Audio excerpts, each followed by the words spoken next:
A few days ago, I posted this poll on my community tab on YouTube. It says, do you enjoy the grind that was added to Grounded in the last few updates, specifically the armor and weapon upgrade systems?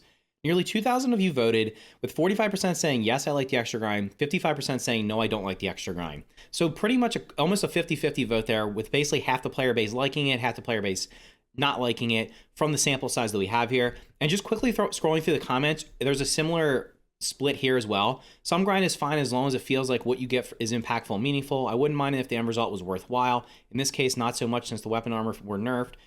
I'm hopeful they'll buff some of the upgrades. The grinding for armor upgrades is quite enjoyable. The grinding is okay. It's a bit too grindy. I enjoy the grind. So basically what you can see here is I'm not going to read all these comments, obviously, in the interest of time. If you skim through these comments, you're going to see that there's a pretty even split between people that enjoy it and other people that don't enjoy it. And what I was thinking about while I was playing Grounded this week, as well as playing another survival game that just came out, V-Rising, was, is there a way that we could use the current upgrade system that would possibly appeal to both groups of people and bring everybody together so everyone enjoyed the system, rather than having a split where more than half of the players, or at least from this sample size, where more than half of the players don't like the system. So in this video, I'm gonna just basically suggest an idea that I came up with. And this is just a conversation. This is not a feedback video or anything like that. Just a suggestion that I thought of from basically my time playing both Grounded and V-Rising this week. So before we get into that, what I want to do is I want to thank my channel members, especially King Bling Blog Gaming, Matthew Campbell, Stephen Van, and all my other channel members for helping make videos like this possible. You can become a member today by clicking the join button below or the link in the description. Thanks again to all my channel members. Let's get started. So what I did was I took all the armors sets that were in the game and I put them in this nice little handy dandy chart here. So you can see that they're listed by type and by tier. So as an example, the light armors have tier 1 Clover and Red Ant, tier 2B and Koi Scale, and you can see the rest of them. You'll notice there's currently no tier 3 light armor. There are tier 3 medium and heavy. And what I was thinking about as I looked at the list of different armors was the fact that when I first started playing the game, a lot of these armors, I did use them. Like, for example, I used to always make Clover armor immediately. Now when I'm playing the game, I usually just skip straight and go get straight to Grub or Acorn armor, because the Clover armor just doesn't provide enough defense, specifically because it starts out at level 0. And looking at the tier 1 armors in general, as I play through the game on a fresh co-op and also playing, basically on my fresh co-op save with Original Ryan, what we basically did was we picked one armor set each and level those up. And I guess that's perfectly fine if that's all you want to do is pick one armor set. But what I think is going to end up happening is many of these armor sets are going to end up being ignored. And I think most of us can agree that as of right now, outside the Red Ant armor, I don't think it's very likely that anyone's going to max out or even level up past like level maybe 3, 4, or 5. The other light armors. The only reason you would use Red Ant is because I know a lot of people love building, and leveling up the Red Ant armor to give you a little bit of extra protection would be useful all throughout the game if you're building big bases. Tier 2s, you'll probably be more likely to level those up, but again, by the time you end up getting all the resources to get your tier 2 armors up to levels like 8 and 9, you're already going to have unlocked most likely the Antlion and the Roly-Poly armors, which is the tier 3, which means more likely than not, as the kit system that's the way the game currently sits, you're only going to really be incentivized or max out the tier 3 armors, which I guess is perfectly fine. But what I was thinking was, is there a way to address that? So basically look at that and say, is there a way to make all the armors possibly useful, as well as to basically appeal to those 55% of the people that voted that said they're not enjoying the current grind? So what I did was I looked at the current upgrade system, and I basically was also looking at, like I said, my experiences playing Grounded this week as well as V-Rising, and I came up with like a little bit of a hybrid system, and that's what I want to discuss today and see what you guys think about this. If you think this is actually a good idea, if it's not, let me know. I'm perfectly fine with that. This is just something I was spitballing, and I thought it might be useful to discuss in order to see maybe this might be a better way of doing the armor upgrade system. So as you may or may not be aware, if you played the game, you're going to know that the current upgrade system requires you to use grub leather plates for levels 1 to 5, then berry leather plates for levels 6 and 7, and pupil leather plates for levels 8 and 9. There has been some discussion about whether or not does it make sense to have tier 1 armors need to use the tier 2 and tier 3 resources to upgrade fully. So with that in mind, and thinking about how I was thinking about this progression through the armor system, what I was thinking about was doing tier 1 armors only use grub leather plates, and they can be leveled up from level 0 to level 5. So instead of having 9 levels, they would only have 5, and they would only use grub leather plates. Tier 2 would use berry leather plates, and the same thing, they would be level 0 to level 5. So when you craft them to level 0, you can upgrade them 5 times. And tier 3 would use only pupil leather plates, and that would have the same system where it would basically be level 0 when you craft them, and they would go up to level 5. So what this would do would be bracketing off so that the tier 1 armors are using tier 1 resources, the tier 2 armors are using tier 2 resources, and the tier 3 armors are using tier 3 resources.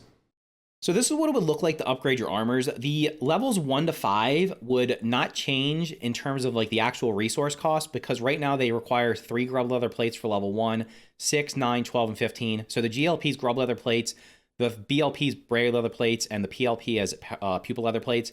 So basically, to get your armor up to level 5 would not change, but except this would only be tier 1 armor. Then for tier 2 armor, I increased the cost because, to be completely honest, you're going to end up getting far more berry chunks and far more berry leather plates and berry leather scraps than you will the grub hide. One pass through on the hedge is going to get you more than enough berry chunks to upgrade many types of armor, even with this increase in cost here. And then for the tier 3, I did the same 3, 6, 9, 12, 15 with the pupil leather. And for this, I'm basically like, what I'm thinking here is by the time you get to the tier 3 armors, you're going to be more late into the game and you're going to be getting access to the resources that are needed for that. So it kind of makes sense just to have it balanced. That way the resource load is the same for each of the different tiers of armors and it would cost the same. So here's what I was suggesting would be the crafting recipes for each of the plates. You're going to notice the grub leather plate did not change. It's still 2 grub leather scraps, 1 crude rope, 1 sap, all tier 1 resources. The berry leather plates did change. They're going to require 2 berry leather scraps like they do now, but instead of the grub leather plate and the bug rubber, it will be 1 silk rope and 1 plant slurry. I think that fits better because silk rope is the tier 2 rope. Plant slurry currently does not have any use other than using it to get aphids as pets and then keeping them as pets to keep them happy. So I think that would be a better use of that. The bug rubber, while also does not have many, only basically has one other use right now, besides, which is making the, the bounce web. It costs 2 different resources, meaning you're gonna have to get acid glands and sap. So it ends up making the amount of sap you need.